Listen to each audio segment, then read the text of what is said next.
Nadeem Naik, State Dog for United Kashmir. In this sweltering heat, I feel the sting. But you know what my Kashmiri nation is undergoing, the harassment, the caging of my people, held by the Indian occupying forces, is nothing compared to this here. I'm here to make my stand as a peace activist, as I've always done for the past 2 years plus now, since March of 2019. The building you see behind me is that Indian consulate here. And I'll continue this peace protest here. And as usual, I'm here, you're looking at with a different angle of the camera here, India stopped genocide in Kashmir. And I'll keep calm when my Kashmir is free, and then Kashmir free now. The raping of the women, the kidnapping of the children, and blinding people and keeping them forcefully has been the routine thing of the Indian government for the past 73 plus years now.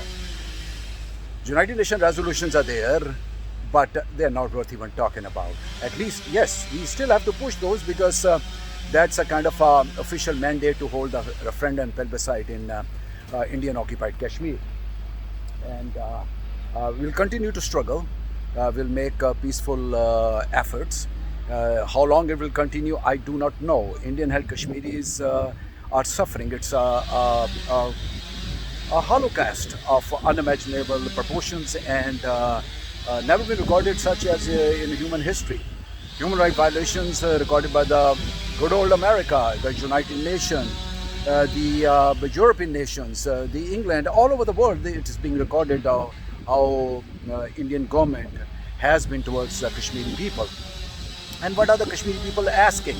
A simple right of independence, which is a birthright of every citizen, every person, God-given right.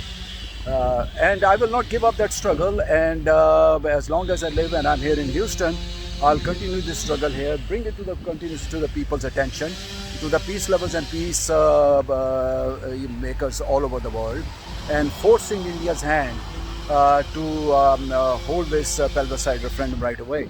If not, you know, these movements, the independence movements, they get very dirty.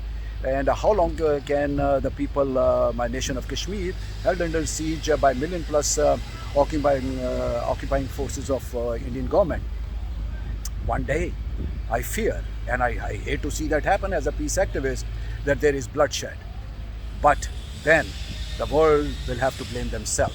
And definitely for this past 73 years, a slap on the United Nations and the nations all over the globe, which are not coming to the assistance and the struggle and the plight of my Kashmiri nation.